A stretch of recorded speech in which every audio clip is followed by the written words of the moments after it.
Bonjour à toutes et bonjour à tous, bienvenue sur la chaîne Découvrir, Investir et S'Enrichir. Vous êtes sur la playlist Bourse, mon portefeuille PEA. Donc là, vous pouvez voir mon portefeuille de la semaine dernière. Ici, vous avez les objectifs de la chaîne, donc voilà ce qu'on essaie de se donner comme objectif, en tout cas sur le PEA. Donc vous voyez la somme totale après 24 ans d'investissement. J'espère être aux alentours de 262 704,76 €, soyons précis. Voilà, donc vous pourrez voir à fur et à mesure si on y arrive ensemble. Et j'espère que vous, de votre côté, vous serez inspiré, en tout cas pour commencer à investir, ou en tout cas vous y intéresser, ouvrir votre PEA dans un premier temps, et ensuite le reste, vous verrez ce que vous voulez faire. Mais prenez date déjà sur votre PEA, puisque je vous rappelle que pendant 5 ans, vous pouvez rien faire, vous pouvez pas retirer de liquidité de votre PEA sous peine de le fermer et d'être à la taxation maximum.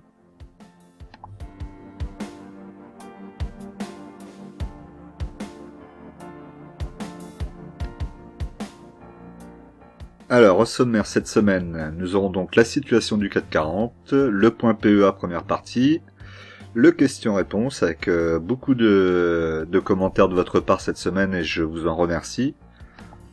Le point PEA deuxième partie, le tableau des dividendes, l'évolution du portefeuille. Mais comme d'habitude, je vous rappelle que l'investissement en bourse peut provoquer une perte partielle ou totale de votre capital. Vous ne devez en aucun cas copier ou reproduire mes prises de position. Je ne suis pas un conseiller financier, mais un particulier qui investit en bourse à titre personnel.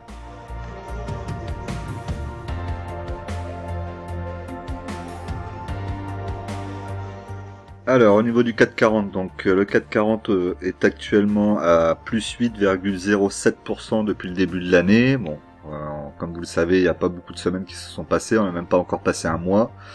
Donc pour le moment tout va bien. Le mois de janvier est généralement un mois plutôt bon en bourse, donc ça a l'air de tenir. Je sais pas pour combien de temps encore, on verra. Actuellement donc il est à 6995,99 points.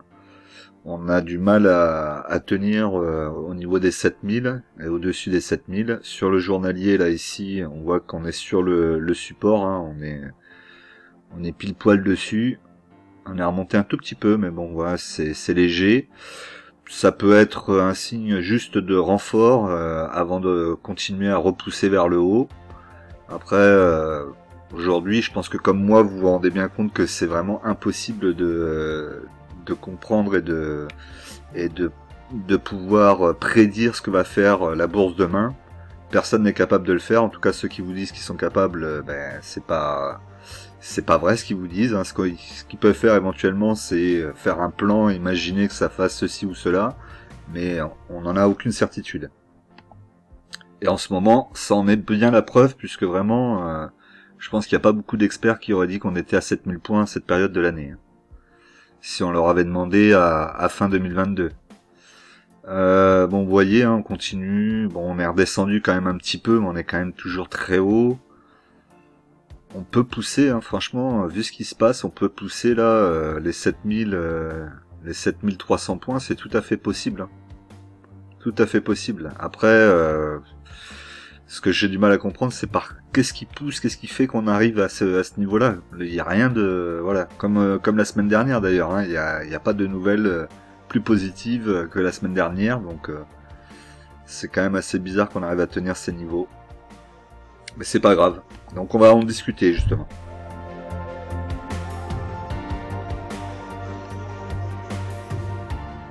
Alors, du coup, sur mon PEA actuellement, je suis à 19 131,68 €. En espèces, j'ai 1346,77 €. Je suis en plus-value latente de 1877,21 €. Le CAC 40, donc un léger recul sur la semaine à 0,39%, c'est quasi rien. Au niveau des hausses, on a Thales qui a bien performé à 6,56. Ensuite Carrefour, Safran, Worldline au niveau des baisses, Kering qui a baissé de 5,68%, mais qui a quand même été un plus bas, il me semble, en dessous des 500 €, hein, si je dis pas de bêtises. Là, on est au-dessus. NJ aussi qui a pas mal baissé. Après NJ, le problème c'est qu'il y a trop de capital qui appartient à l'État et ça c'est trop compliqué après à gérer. Ensuite ici donc sur l'Eurostock 600 on est à moins 0,09%, donc un peu comme le 440, ça n'a pas trop bougé. Le SP500 moins 0,66%. Le Nikkei plus 1,66%. Ensuite au niveau de l'or 0,50%. Le pétrole plus 2,97% et la paire euro-dollar plus 0,32%. Bon, on voit que c'est quand même pas, ça n'a pas énormément bougé, mis à part au niveau de l'or 2,97% et le Nikkei aussi qui a pas mal bougé, hein, 1,66% quand le reste est en négatif.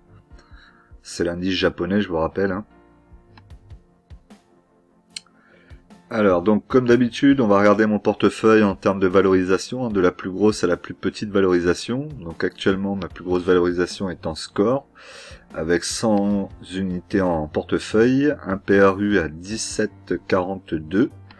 Je suis actuellement en plus-value latente de 34,69%. Donc on a fait sur la semaine plus 2,71%, avec un plus bas à 22,60 et un plus haut à 23,60. Bon, ça reste loin de mon PRU pour le moment, pas d'inquiétude particulière. J'ai pas, comme je vous l'ai dit, score c'est pas forcément la ligne que je renforcerais, donc je préférerais qu'on reste au-dessus de mon PRU. Si ça pouvait, pendant quelques temps, ça serait pas mal. Au niveau du graphique journalier, pardon, pas journalier, on est en mensuel ici, hein, en mois, donc une bougie égale à mois. On peut voir qu'on s'approche hein, de la moyenne mobile 50 périodes qui est à 25,22. On commence à approcher, il y a une petite mèche. On a la moyenne mobile 20 périodes qui est à 22,59 et en dessous de la moyenne mobile 50 périodes, donc la tendance est plutôt à la baisse en principe. On va voir si on va refaire une petite chute si elle touche la moyenne mobile. On l'a vu ici hein, sur la moyenne mobile 50 périodes, on a touché ici, on a traversé un petit peu et après c'est redescendu. Est-ce que c'est un signe que ça va refaire la même chose? On verra bien. Euronext, donc 30 unités, un PRU à 81,89 €. Malheureusement, je suis un petit peu haut sur le PRU. Le rendement du dividende est intéressant. Alors ça, c'est le rendement de l'année dernière. D'ailleurs, n'hésitez pas maintenant, si vous avez des informations à me communiquer pour qu'on change les dates de détachement, date de paiement et la valeur de la valeur de la partie dividende versée et le rendement. N'hésitez pas à me le mettre par action. Ça en avancera un petit peu dessus. Donc je suis en moins-value latente de 9,03%. Sur la semaine 0,03 positif, bon c'est pas grand chose. Un plus bas à 73,90, un plus haut à 75,72. Donc 75,72 ça commence à devenir intéressant. Au niveau du graphique mensuel, donc on est toujours ici hein, dans le biseau, on voit bien la résistance ici en rouge qui nous descend aux alentours des 70 € et le support ici qui nous amène aux alentours des 60 €. Donc là pour le moment elle reste bloquée dans le biseau, il faudra qu'elle fasse un choix à un moment ou à un autre. Donc là on pourrait malheureusement pour moi redescendre aux alentours des 70 € si ça continue, si elle sort pas vers le haut. Vous voyez qu'on a la moyenne mobile 20 périodes à 80,80 € et la moyenne mobile 50 périodes en bleu là à 76,77 €. Si on pouvait revenir au-dessus de la moyenne mobile 50 périodes, déjà ça serait déjà pas mal du tout. Pardon.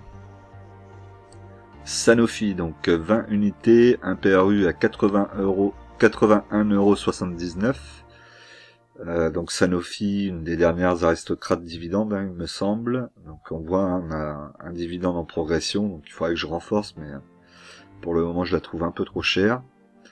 Je suis en plus-value latente de 10,73%. On a un plus bas sur la semaine à 90,46 et un plus haut à 72,10. Donc plus de 10 euros au-dessus de mon PRU pour le plus haut de la semaine. C'est pas le moment pour le moment de renforcer la ligne à ces prix-là. On attendra. Au niveau du graphique long terme, donc on est au-dessus de la moyenne mobile 20 périodes qui se trouve à 87,73.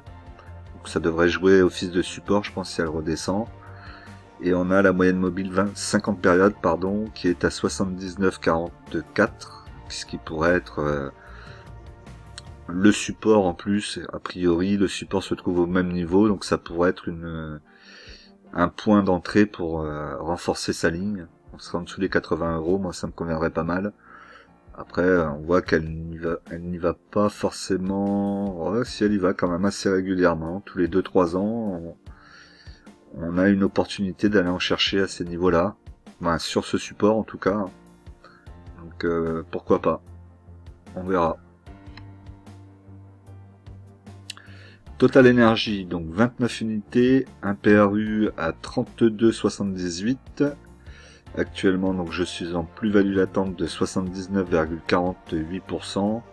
Donc Total Energy, ça va être un petit peu l'inconnu, je pense, pour le futur. Hein. C'est vrai que c'est une belle société pour le dividende, mais la crainte que j'ai, je vous l'ai exprimé la semaine dernière, hein, c'est que dans son changement dans l'énergie renouvelable, qu'elle ait moins de bénéfices ou qu'elle soit un petit peu moins, pas forcément rentable, parce que je suis pas sûr que le business soit si rentable que ça, même si cette année, l'année 2022 en tout cas, a été prolifique pour eux. C'est pas toujours le cas, ils sont souvent en perte. C'est plutôt stratégique. Donc qu'est-ce qui va se passer quand le côté stratégique sera plus forcément là, ou est-ce qu'ils vont retrouver tout de suite un côté stratégique important dans l'énergie renouvelable? C'est la question qu'on peut se poser. Au niveau du graphique long terme, donc on est bien au niveau de la résistance, là, un pointillé rouge, au-dessus des 60, 63, ces alentours-là. Pour le moment, on est tranquille. Est-ce qu'on va y aller? Je ne sais pas. On a le support plus bas aux alentours des 57, donc il n'y a pas grand-chose pour le moment à dire, hein. Elle est bien positionnée. On voit la moyenne mobile 20 périodes à 45,87 qui est en pic vertical presque, et la moyenne mobile 50 périodes qui est à 38,39. Donc voilà, là on est vraiment bien positionné pour une belle petite poussée encore vers le haut. N'oublie pas que le plus haut historique a été atteint. Donc est-ce qu'on va aller un nouveau plus haut sur 2023? Là je ne sais pas. Alstom, 60 unités, un PRU à 19,42. Actuellement, donc, je suis en plus-value latente de 32,38%. Donc, Alstom a fait un plus bas sur la semaine à 25,30 et un plus haut à 26,43. Ce qui ne permet pas de renforcer cette ligne. Alstom, on y est pour du long terme. Ce que j'espère, c'est un retour déjà sur le PRU au niveau des 40 euros, 45 euros, ce qui serait plutôt pas mal, je pense. Et ensuite, un dividende qui commence à augmenter un petit peu en même temps qu'ils augmentent aussi évidemment leurs bénéfices, ce qui pourrait devenir très intéressant en termes de rendement. Après, ce qui est dommage, c'est d'en avoir 60. Au niveau du graphique mensuel, donc moyenne mobile 20 périodes est en tendance baissière, hein, puisqu'on voit bien qu'on est à 26,57, alors que la moyenne mobile 50 périodes est à 33, ce qui veut dire que la tendance est plutôt à la baisse. On voit qu'on est posé sur un support un petit peu plus bas. Tant que le support tient, on n'ira pas chercher en dessous des 20 euros.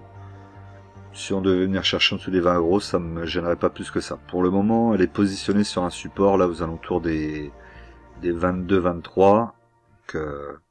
Tant qu'on casse pas ces 22-23, qu'on revienne pas vers les 20, on commencera à regarder à partir de 21, on va dire. À partir de 21, là, on aura bien cassé le support, je pense. Et là, on pourrait revenir aux alentours des 19 euros. Ça pourrait être intéressant pour racheter mes dernières actions.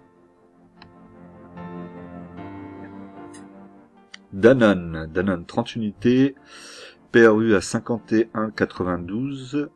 Donc actuellement je suis en moins-value latente de 3,03%. Donc Danone, j'ai renforcé là récemment.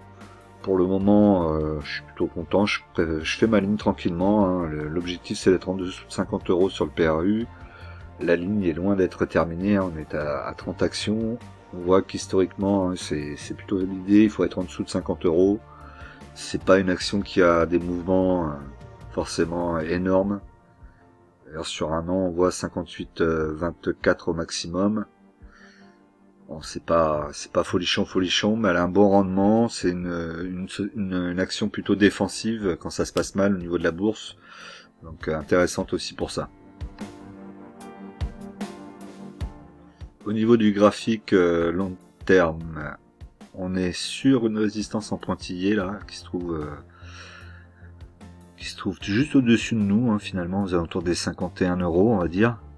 Donc là, on est un petit peu bloqué dessus. Il faudrait qu'elle trouve la force de passer au-dessus. Mais si on regarde la moyenne mobile 20 périodes, elle est à 53,18.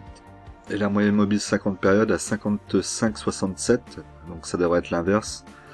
La tendance est plutôt en tendance baissière. On a des plus hauts de plus en plus bas et des plus bas de plus en plus bas ici.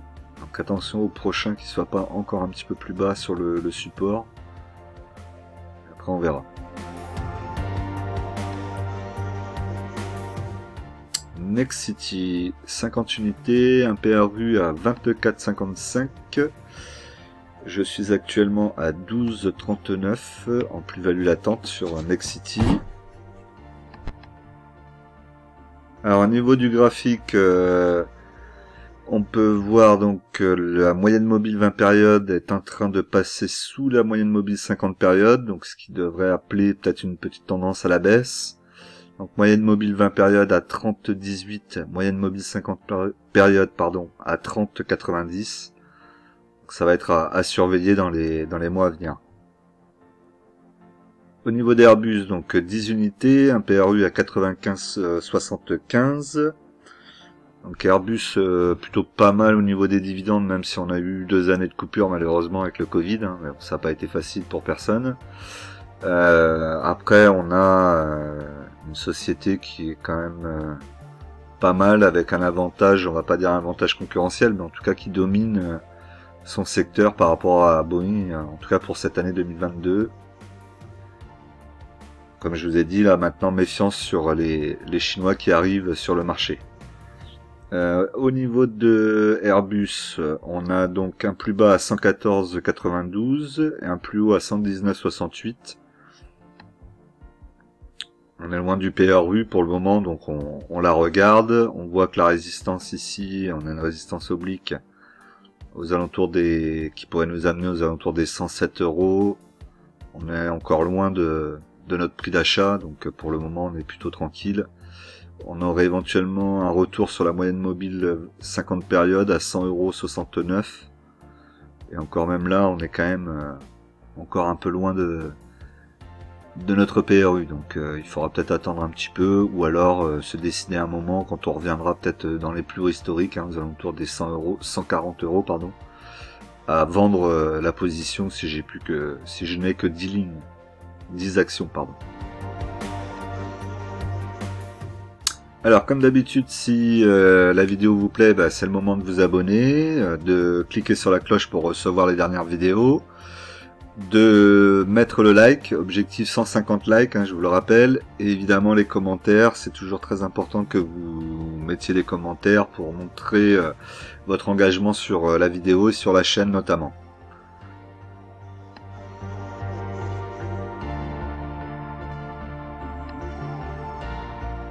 Alors au niveau du question-réponse, on en a eu pas mal, donc je vais essayer d'aller vite. Donc le premier, c'était donc Marc qui me rappelait que je m'étais engagé à donner ma formule pour le tableau sur les tris mensuels et annuels, mon tableau que je fais tous les ans. Donc je vais vous montrer ça. J'ai pas réussi à retrouver la vidéo YouTube, donc je m'en excuse. Après, je pense que si vous regardez sur YouTube, que vous tapez, vous allez le trouver. Hein. J'imagine qu'il n'y a rien de sorcier, puis il doit y en avoir plein de tutoriels. Moi, j'avais trouvé ce tutoriel-là, j'avais plutôt bien aimé. Donc là, je vous ai mis ici la formule pour pouvoir avoir donc le tri en mensuel, ici. Donc là, vous voyez que ça correspond à cette case-là. Donc là, vous allez prendre toute cette cellule-là pour faire le code ici. Après, je me rappelle plus exactement comment je l'ai fait, parce que vraiment, j'ai suivi son tutoriel. Hein. Je suis pas non plus une foudre de guerre en informatique. Et donc voilà. J'espère que ça va vous aider. Donc ça, c'est la première. Et ensuite, pour la deuxième, la case le tri annuel, ce qui vous permet de connaître votre pourcentage de rendement sur l'année, avec toutes les sommes que vous avez versées. Il se trouve ici, donc vous l'avez ici, avec le code qui est là, la formule. Très important, n'oubliez pas de mettre un moins à chaque fois quand vous rentrez dans les cases. Toujours moins, moins, moins, moins, jusqu'à cette case-là, où là vous mettez la somme de votre portefeuille. Ça c'est très important. Si vous mettez pas les moins ici, ça fonctionnera pas, vous n'aurez pas le pourcentage correct. Voilà, donc j'espère que ça va vous avoir aidé. Si pas encore suffisamment, n'hésitez pas à me remettre un petit commentaire. Et mettez-moi un commentaire si ça vous a aidé, que vous avez pu reproduire mon portefeuille. Après, pour le reste, ça c'est fait manuellement, évidemment. Ça aussi, là cette partie-là, c'est moi qui la rajoute. Je mets tous les mois ce que je mets. Les dividendes aussi, évidemment. Et cette partie-là aussi, c'est moi qui l'ai rajoutée.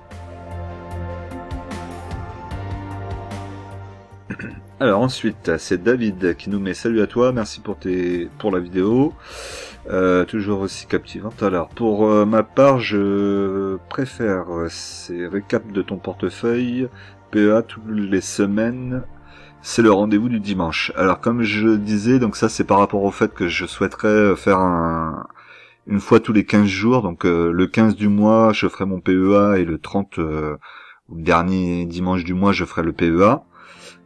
Et par contre, je ferai autre chose, c'est-à-dire que je ferai mon CTO, puisque je vais ouvrir un nouveau CTO.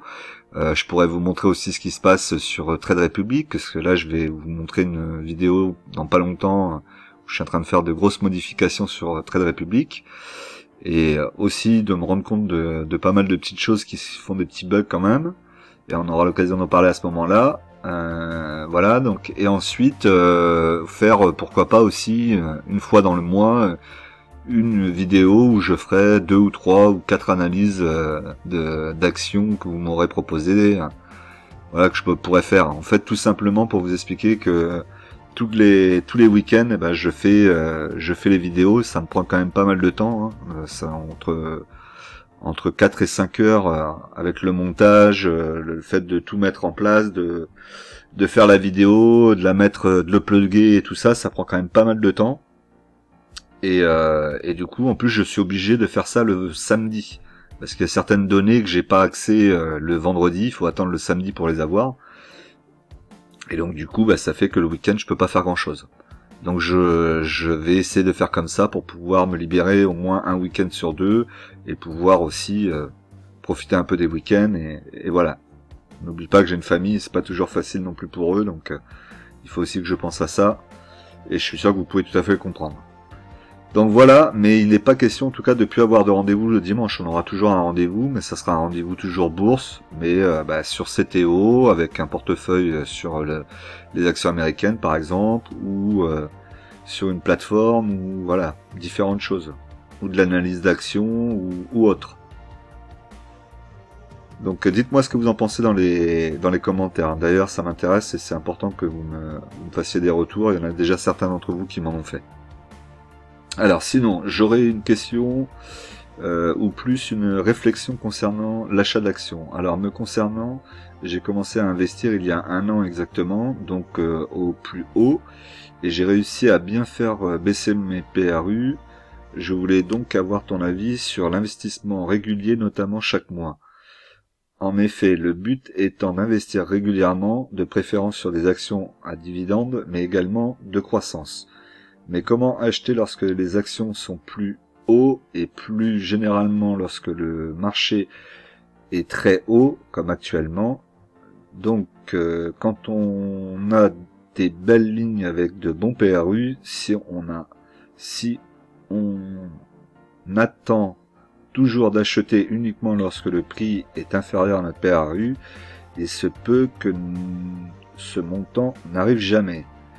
Je n'arrive pas à acheter une action où je sais que je l'ai eu bas, mais d'un côté je me dis elle continuera à monter,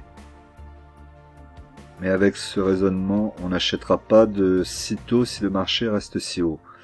Oui, alors effectivement c'est vrai que c'est compliqué d'acheter une action plus haut que son PRU. C'est compliqué, oui et non. En fait, ça dépend de votre stratégie. On en revient toujours à votre stratégie. On en revient toujours à votre mindset.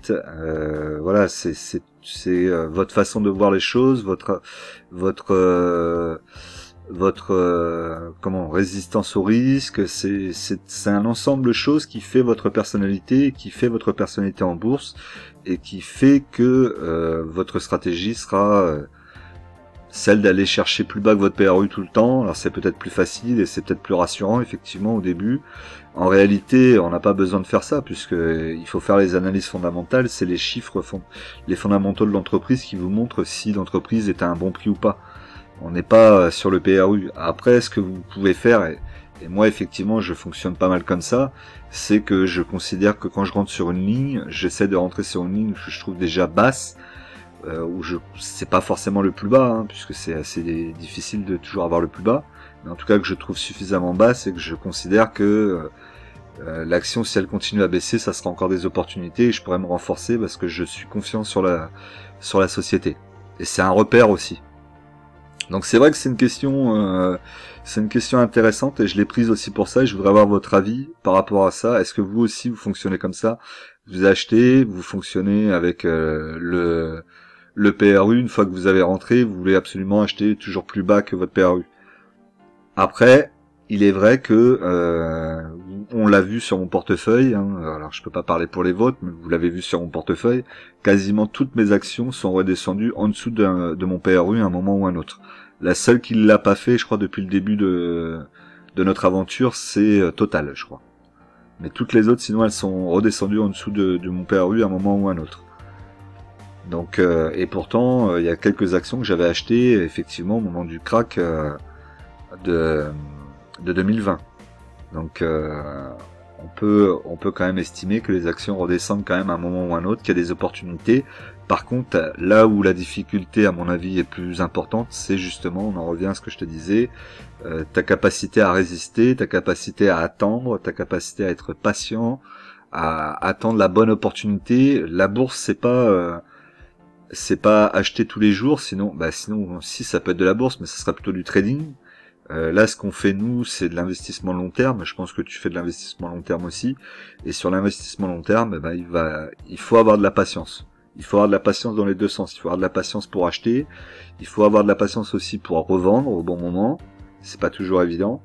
Et c'est cette patience, cette accumulation de patience qui fait que ton portefeuille va grossir. La vérité, elle est là. C'est qu'en réalité, il faut investir et ensuite le plus dur c'est de pas faire de mouvement sur votre portefeuille qui pourrait annihiler une partie de votre portefeuille, de votre performance. Donc voilà, donc c'est une question qui est intéressante. Effectivement, moi je trouve vraiment la question très intéressante, c'est pour ça que je l'ai mis, et donc j'espère que vous serez plusieurs à me donner votre avis par rapport à ça et qu'on pourra échanger avec David. Ouais, c'est vraiment intéressant. Dites-le moi et je vais peut-être même mettre un sondage une fois que la vidéo sera sortie, peut-être dimanche soir, pour voir avec vous combien d'entre vous achètent en dessous de leur PRU, que c'est quelque chose de psychologique, ou est-ce que vous arrivez à acheter au-dessus. Et si vous achetez au-dessus, est-ce que vous achetez au-dessus parce que vous avez regardé les fondamentaux, ou est-ce que ça vous gêne pas parce que vous voyez le rendement? Qu'est-ce qui fait que voilà. Où est-ce que vous en êtes dans votre stade?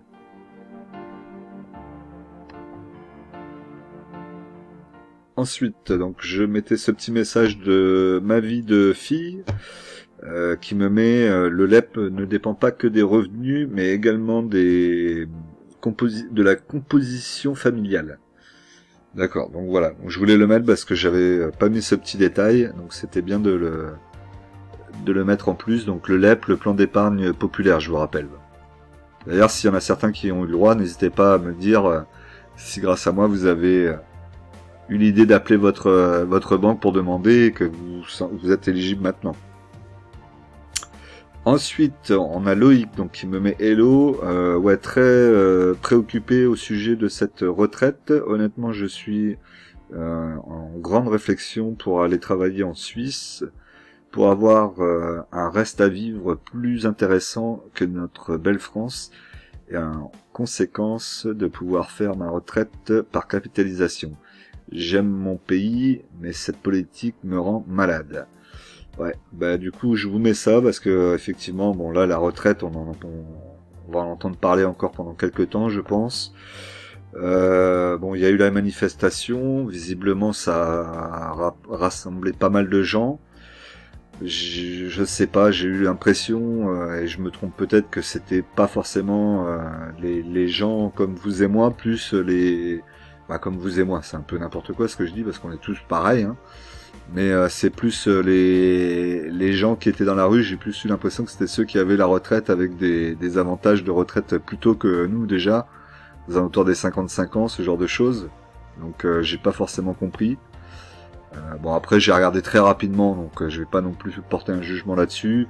Dans tous les cas, moi je suis plutôt de ceux qui pensent que la retraite elle est presque pliée déjà, donc je vais me la faire moi-même. En tout cas je vais me donner un complément de retraite pour moi, et puis ensuite on va créer un patrimoine pour ma famille, pour mes enfants j'espère, et voilà, et on va pas attendre que l'État nous aide, on va essayer de s'aider soi-même.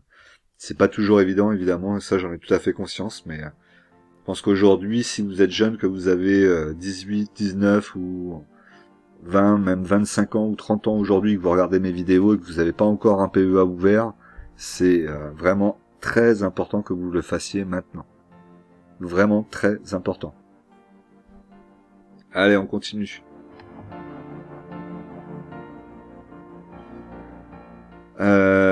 Ensuite, donc là, c'est par rapport à Ubisoft. Donc c'est Franck qui me mettait bonjour. Petite contradiction sur Ubisoft à 34,5. Il y a alors chaque fois vous me mettez les...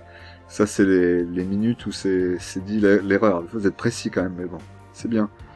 Et il y a un marqué. Alors il y a marqué pas de TTF, et à 45,06 il y a 2 lignes de renforcement avec TTF. C'est quand même bien d'avoir tes avis sur tes actions, car j'en ai beaucoup. J'en ai beaucoup les mêmes, ok. Et démarrer une ligne Ubisoft à un prix actuel peut être une idée. Bonne continuation. Commencer une ligne Ubisoft. Alors, déjà la première chose, oui, c'est vrai qu'il y a de la TTF. Alors, il me semblait avoir vu qu'il n'y avait pas de TTF. Et c'est vrai que, suite à ce message, hein, je l'ai mis. Effectivement, il y a bien de la TTF. Et en plus, je vous l'ai montré dans le tableau des dividendes. Donc, on est bien d'accord qu'il y en a. Donc, je suis assez surpris, mais ouais, il y a de la TTF. Pour ce qui est d'ouvrir une ligne aujourd'hui sur Ubisoft, je dirais... franchement, c'est compliqué. Je dirais pourquoi pas si tu crois aux jeux vidéo. Après, c'est sûr qu'Ubisoft reste quand même une belle société. On est aux alentours des 19 euros là. On revient à 19 euros. Donc, ouvrir une petite ligne, par exemple, acheter 10 actions Ubisoft pour commencer à faire ta ligne et attendre. Pourquoi pas. Est-ce qu'elle peut continuer à descendre? Malheureusement, j'ai le sentiment que je vais te dire oui. Donc moi je vais avoir un objectif sur Ubisoft plutôt d'aller chercher 50 actions. J'ai un peu changé mon fusil d'épaule parce que bon, je me dis que quand même la société elle a quand même une valeur. Là elle commence vraiment à chuter, elle est vraiment sous-cotée je pense. Quand les jeux vont sortir, ça c'est vraiment la phrase, c'est quand les jeux vont sortir, on devrait quand même avoir une belle poussée de l'action. On pourrait s'attendre à revenir aux alentours des 40 euros. Je vais me dire 40 euros, ça serait quand même intéressant. Donc mon objectif, ça va être de construire une ligne où je peux me dire que quand on est à 40 euros, je pourrais revendre. Donc là, si elle redescend aux alentours des 15 euros, peut-être que je vais en reprendre une dizaine, et après attendre de voir si elle redescend encore en dessous si elle va aux alentours des 10 euros, en reprendre encore une dizaine, et là j'aurai mes 50 actions Ubisoft, et je toucherai plus à rien, et puis on verra ce qu'elle fait. Hein. Après, dites-moi dans les commentaires, mais est-ce que vous la voyez disparaître demain? Est-ce qu'elle pourrait être rachetée? Oui, mais si elle est rachetée, elle sera pas rachetée au cours actuel. Elle sera rachetée plus élevée, je pense. Et en plus, même pas, puisque on a Tencent qui a verrouillé tout ça, donc elle pourrait même pas être rachetée. Est-ce qu'elle peut faire faillite? Je pense pas, je dirais même que non. Donc la probabilité c'est quoi? C'est qu'elle touche le fond et qu'ensuite elle commence à remonter un petit peu, qu'elle prenne du temps à remonter. Pourquoi pas, hein. Le jeu vidéo, moi je trouve que c'est quand même porteur, donc je pense que je vais tenter ce petit coup-là, ce petit pari. Du coup, donc il y avait une petite discussion et donc on avait un autre message qui a été mis. C'est une erreur de tenir compte de son PRU pour renforcer ou pas. Donc ça, on en revient à la discussion qu'on avait tout à l'heure. Donc c'est vrai qu'il a raison. Ce qui compte, c'est le potentiel de l'action par rapport à son cours actuel. Voilà, donc là, le potentiel d'action par rapport au cours actuel, c'est que lorsqu'on fait les analyses fondamentales, c'est ce qu'on fait. On regarde le cours de l'action par rapport au potentiel de l'action et les projections pour les années à venir. C'est pour ça que toujours acheter en dessous de son PRU, parfois ça peut devenir compliqué. Mais j'ai le sentiment, mais après encore une fois, je peux peut-être encore me tromper, n'hésitez pas à me dire, j'ai le sentiment, et en tout cas je l'ai vu sur mon portefeuille, que quasiment à un moment ou à un autre, toutes les actions redescendent et reviennent en dessous de leur PRU. On n'a pas d'action, et on n'a pas de, même si vous regardez les cours, on n'a pas de cours qui montent en ligne droite sans jamais souffler, redescendre, reprendre appui avant de repartir. Donc c'est pour ça que je vous dis que je pense qu'il y a toujours des opportunités. Alors ensuite, on a Franck, donc c'est un autre Franck qui nous met perso, je sortirai de Score et de Alstom avec ma plus-value de 30%, entreprise pas assez qualitative pour aller vers de meilleurs dossiers, Stellantis par exemple, ou trésorerie pour baisse à venir. Peux-tu me dire ce que tu penses de Alphen? Donc c'est une small cap aux Pays-Bas. Donc je n'ai pas eu le temps de te faire une petite analyse dessus. Donc je ferai une analyse fondamentale rapide dans la prochaine vidéo de dimanche prochain. Voilà, je l'avais juste mis pour ça, pour te dire que je pensais à toi, que j'allais quand même te la faire, mais là j'ai pas eu le temps. J'ai été un petit peu malade toute la semaine, donc ça a été compliqué. Pour ce qui est de Score et Alstom, alors Score, une entreprise qui n'est pas assez qualitative, je suis assez d'accord avec toi. Je joue plutôt le dividende sur Score. Malheureusement, je sais qu'il y a des années où il sera coupé. Après, je sais qu'il y aura d'autres années où il sera toujours présent et il sera assez important. Donc j'ai joué un PRU très bas, c'est pour ça que j'ai pris le risque de revendre. Avoir un PRU au plus bas pour pouvoir profiter après plus tard d'un dividende encore plus généreux avec un cours d'action un petit peu plus élevé. Pour ce qui est d'Alstom, on n'est pas sur une action assez qualitative actuellement parce qu'elle a les problèmes de Bombardier, en tout cas c'est mon sentiment. Elle a toutes les dettes de Bombardier, tous les mauvais dossiers, tous les contrats pris par Bombardier avec des marges négatives, voire marge à zéro. Donc là tout ça il faut qu'elle s'en débarrasse et je pense que ça va prendre 2-3 ans encore, mais en tout cas je pense qu'Alstom est sur la bonne voie. Ils n'arrêtent pas de signer des bons contrats, on est dans une ère qui va mettre en avant je pense tout ce qui est mobilité type Alstom, hein, donc les wagons, les trains. Il va y avoir sans doute de plus en plus de lignes qui vont se développer avec des trams et tout ce qui va avec. Et des métros, donc tout ça c'est que des marchés potentiels possibles pour Alstom. Donc je suis plutôt très confiant pour l'avenir.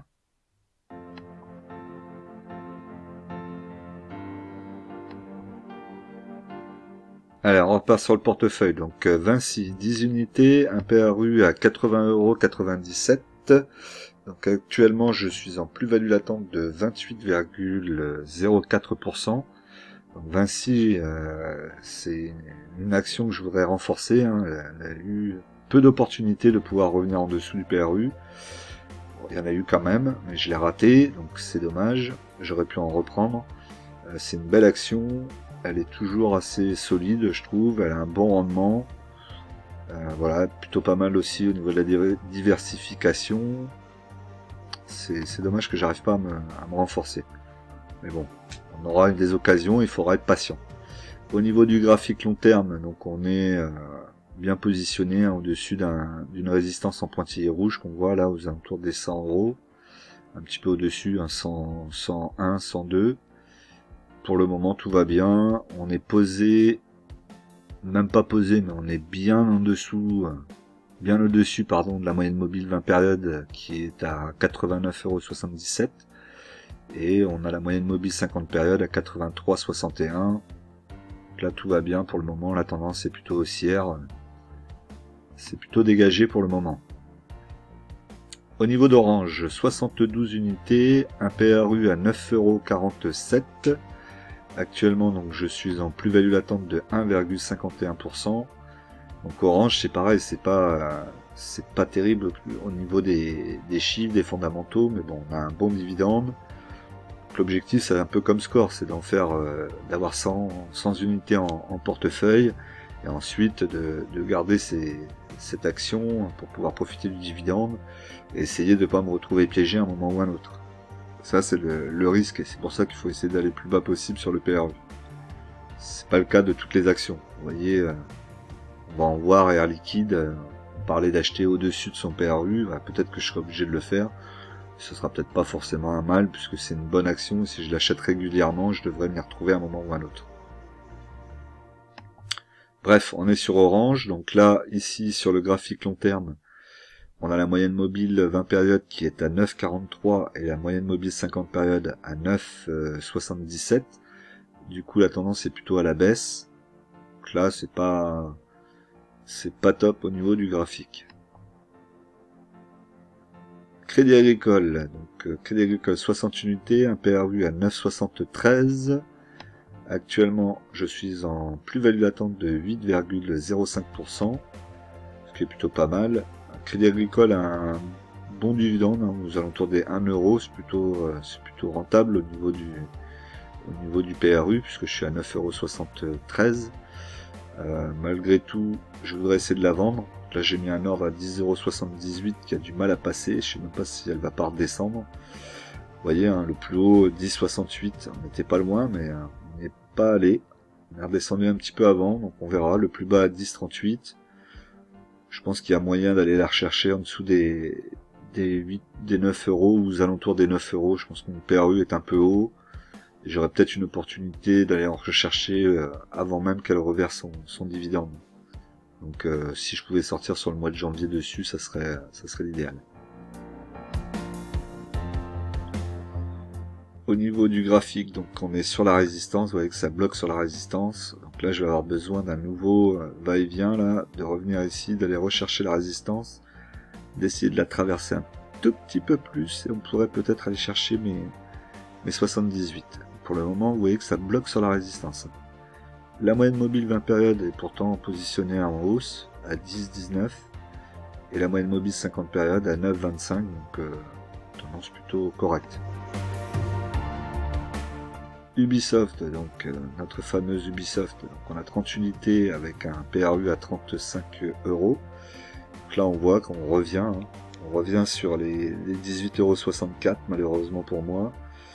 Ça n'a pas tenu, c'est 19 €. Un plus haut à 20,96. Donc là, le prochain objectif, ça va être aux alentours des 15 €, je pense. Allez, on va racheter 15 €. 10, comme ça m'en fera 40.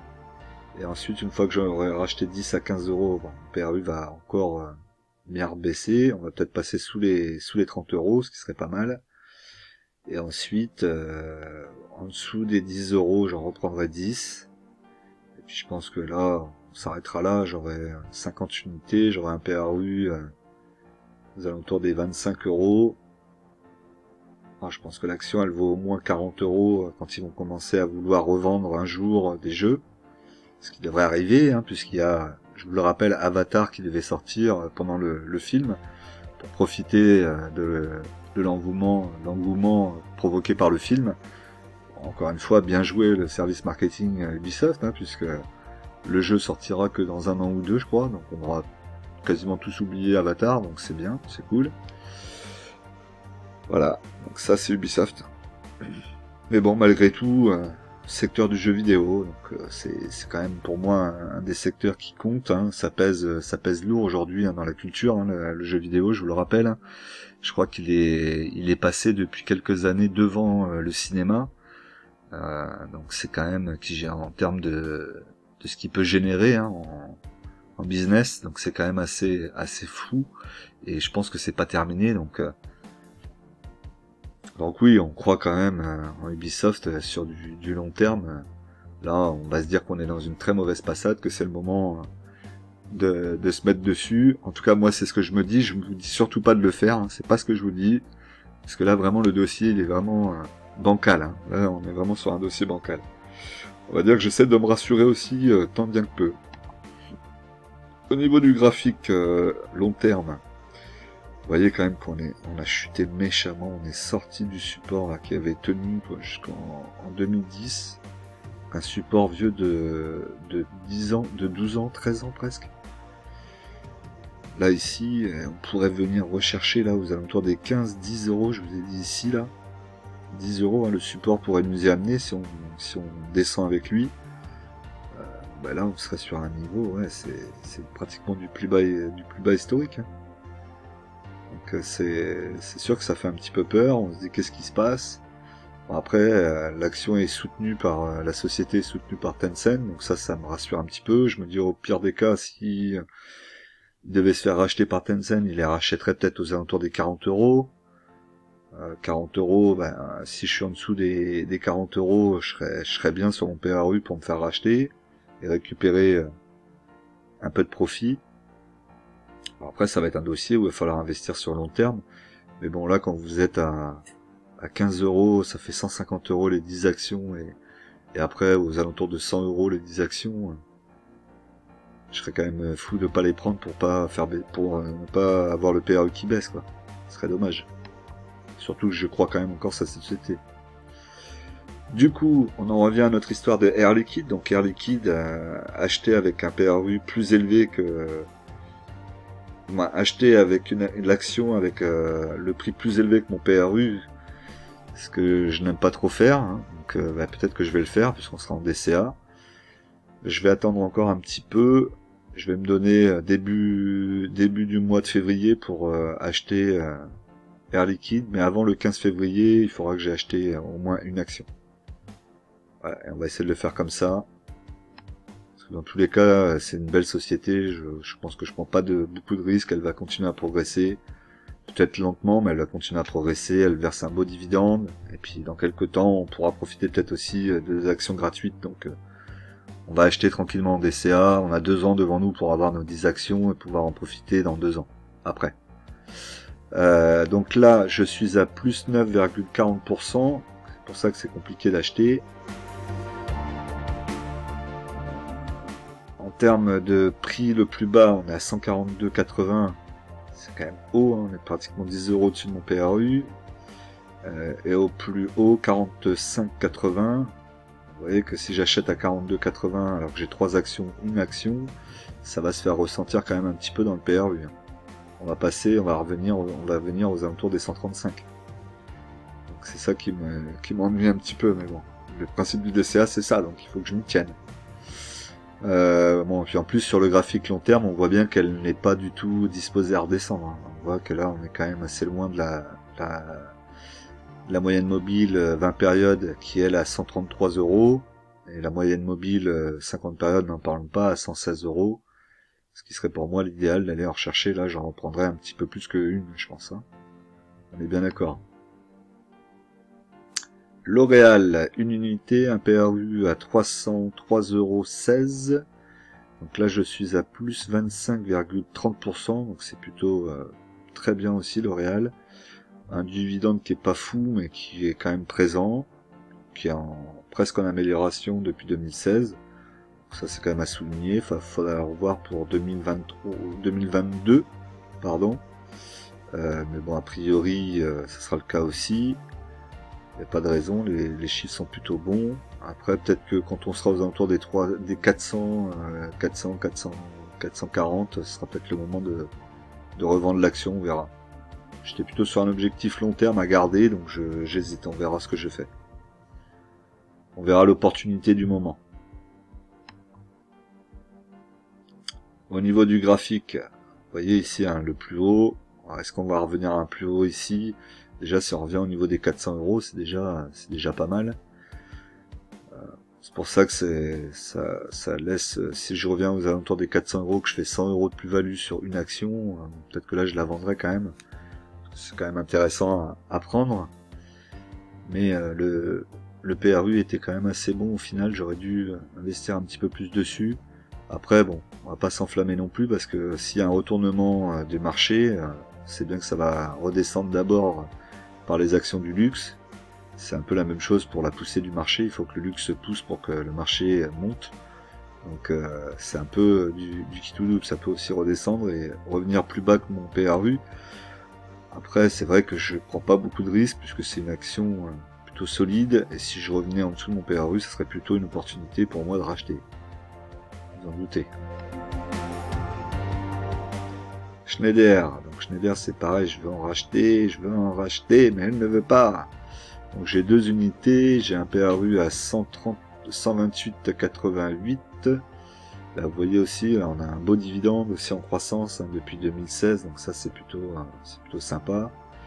Pas souvent l'occasion de le voir, il faudra regarder là le prochain dividende s'il est toujours en croissance. Je suis en plus-value de 11,30%, donc peut-être qu'aussi j'ai deux actions, c'est pareil, j'ai peur que ça fasse un impact, vous voyez 142,68 quand même le cours actuel, le plus bas de la semaine. 130 c'est plus abordable déjà, et 142 ça faisait haut là, et un plus haut à 149,36, là vraiment trop pour que je puisse rentrer évidemment, malgré un moins 3,33 sur la semaine.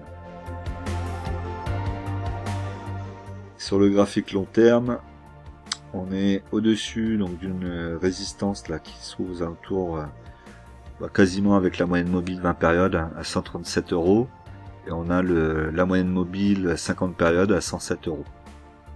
Là pour le moment on est plutôt bien orienté en hausse, il n'y a pas d'affolement. DBT, bon, pour le fun on regarde, 2000 unités, 0,06, moins 83,54. Je sais pas si elle fera quelque chose, donc voilà, on la regarde pour le fun, je vous la mets comme ça, peut-être qu'il faudrait que je la sorte directement. On m'a dit pourquoi tu la revends pas pour la racheter sur le PA PME, mais surtout pas. DBT ça va être ma croix sur mon dos que je vais devoir porter pendant tout mon portefeuille qui va rester là, et tant qu'elle ne va pas disparaître elle-même, elle restera sur mon portefeuille. C'est tout. C'est du grand délire DBT. Ça fait rien du tout. Ça ne fait rien. Si, ça baisse. Voilà. Si, c'est vrai que ça fait quelque chose, ça baisse. Mais c'est fou. Moi, c'est fou. Je le savais déjà au départ, mais moi, je me disais quand même, il y a eu des bonnes news. Elle pourrait quand même nous faire un truc un peu sympa. Non, on fait rien de positif. Donc, DBT, elle restera dans le portefeuille. Là, maintenant, c'est sûr que j'y touche plus. Elle reste là, et puis on verra ce qu'elle fait. On va la laisser faire son petit bonhomme de chemin tranquillement. Et puis si l'action disparaît, elle disparaîtra. Si elle est rachetée, elle rachètera. On récupérera ce qu'on pourra. On verra bien.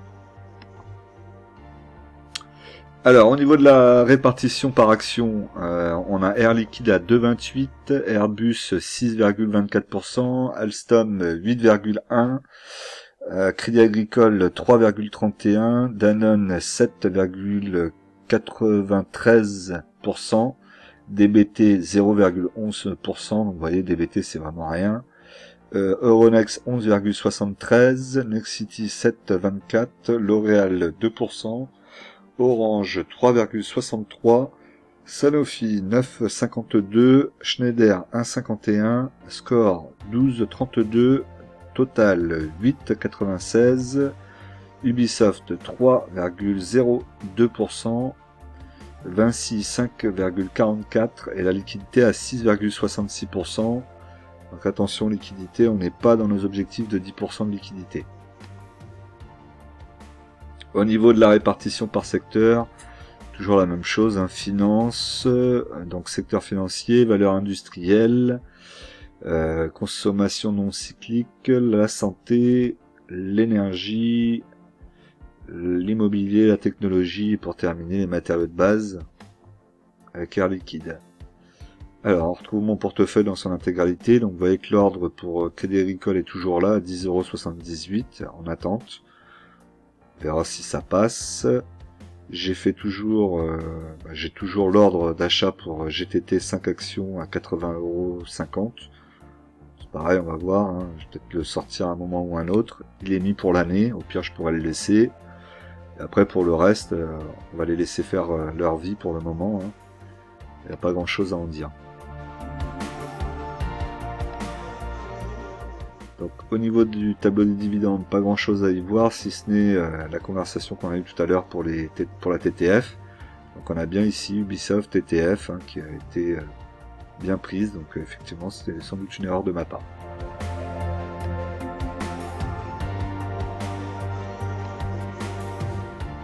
Au niveau de l'évolution du portefeuille, donc nous sommes toujours en plus-value latente de 5%, soit 910,78% de gains, ce qui est plutôt bien pour un début d'année, soit par rapport à la semaine dernière, 0,10% de gagné.